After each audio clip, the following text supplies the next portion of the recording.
Hi friends, welcome back to my channel. आज इस video के थ्रू मैं आपको ये बताना चाहूँगी कि डिवाइन फेमिनाइन जब रन करती हैं या फिर divine feminine as a runner वो क्या फ़ील करती हैं, उनका क्या स्टेट होता है या उनकी जर्नी कैसी होती है उस वक्त, उनकी फीलिंग्स कैसी होती है उस वक्त, मैं आज आपको बताऊँगी अपने कुछ एक्सपीरियंसेस से।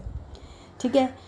तो जब मैं पहली बार अपने ट्विन से मिली उस वक्त मैं डेफ़िनेटली एक रनर स्टेज में थी, बिकॉज़ जिस वक्त मैं उनसे मिली हूँ उस वक्त फ़र्स्ट ऑफ़ ऑल जब मैंने पहली बार उनका फ़ोटो देखा था तो मैं लिटरली उस फ़ोटो को मैंने फेंक दिया था, क्योंकि मैं एकदम से स्कैर्ड हो गई थी। आई डोंट नो व्हाई, क्यों हुआ, कैसे हुआ, उस वक्त तो मुझे बिल्कुल कुछ भी समझा नहीं, बट ऐसा लग रहा था मुझे देखना ही नहीं है।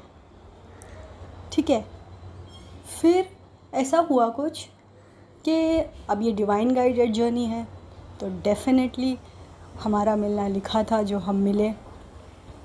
तो जब मेरी पहली मुलाकात उनसे हुई मैं उनको स्टैंड ही नहीं कर पा रही थी।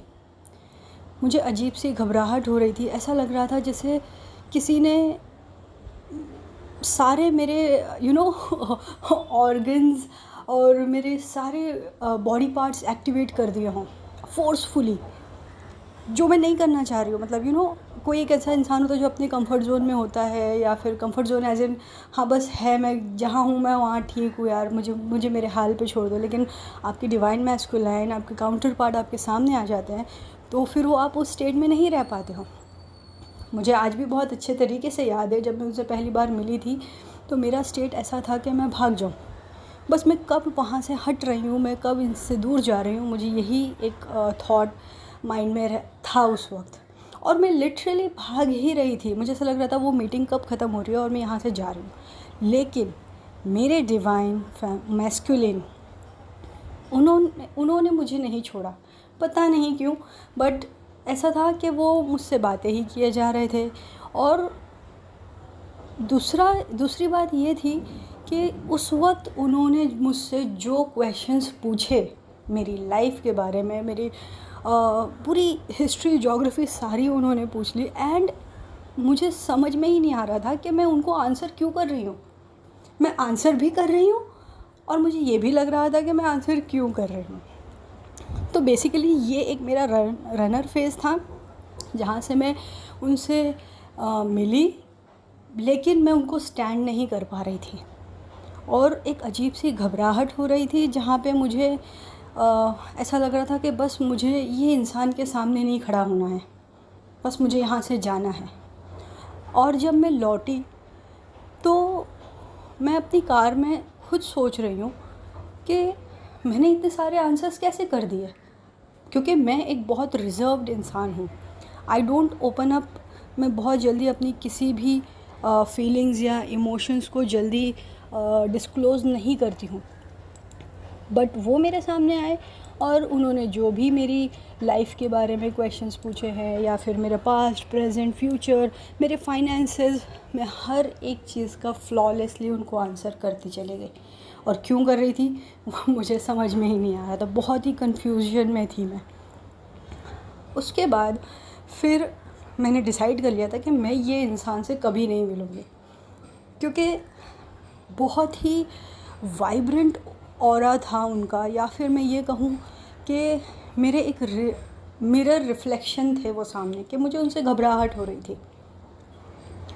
और फिर उसके बाद ये हुआ कि हम आगे भी कई मुलाकातें हुई हैं और हर एक मुलाकात में कोई एक इंसिडेंट ज़रूर हुआ है जहाँ से हमारी बॉन्डिंग बढ़ती चली गई, या फिर एक वन बाय वन एक एक करके पेजेस ओपन होते गए। बट एज अ रनर मैंने यही समझा अपने बारे में कि बस रनर जो नाम दिया गया है ना, वो एक्चुअली सही नाम दिया है runner, because you literally feel like running. आप नहीं स्टैंड कर पाओगे अपने डिवाइन मैस्कुलिन को when you are in a runner stage. ये बहुत ही ऐसी जर्नी है जहाँ पे आपके सारे अंदर के घाव बाहर निकल कर आ जाते हैं। एंड ट्रस्ट मी, उस वक्त मुझे ऐसा लगा था कि सही मायनों में किसी ने पूरी तरीके से मेरी एक किताब को खोल के रख दिया हो, और जिसको मैं छुपा नहीं पा रही हूँ, जिसको मैं संभाल नहीं पा रही हूँ। तो यही मेरे मेजर साइंस रहे हैं कि उनसे मुलाकात हुई, मुझे बहुत घबराहट होने लग गई, मुझे ऐसा लगा मुझे जाना है यहाँ से। मैं ना सही ढंग से कुछ खा पा रही हूँ, ना कहीं कॉन्सेंट्रेट कर पा रही हूँ। अजीब सा एक बॉडी में रश फील हो रहा था, just away, pull yourself, remove yourself from this situation, ऐसी वाली कॉन्स्टेंट फीलिंग थी। और जब मैं जैसे ही उनसे मिल के हटी तो कन्फ्यूजन, डाउट, ये मैंने क्या किया, मैंने क्यों आंसर्स किए, और पूरी तरीके से मैं एक स्टैग्नेंट स्टेट में आ गई कि यार मैंने ये क्या कर दिया।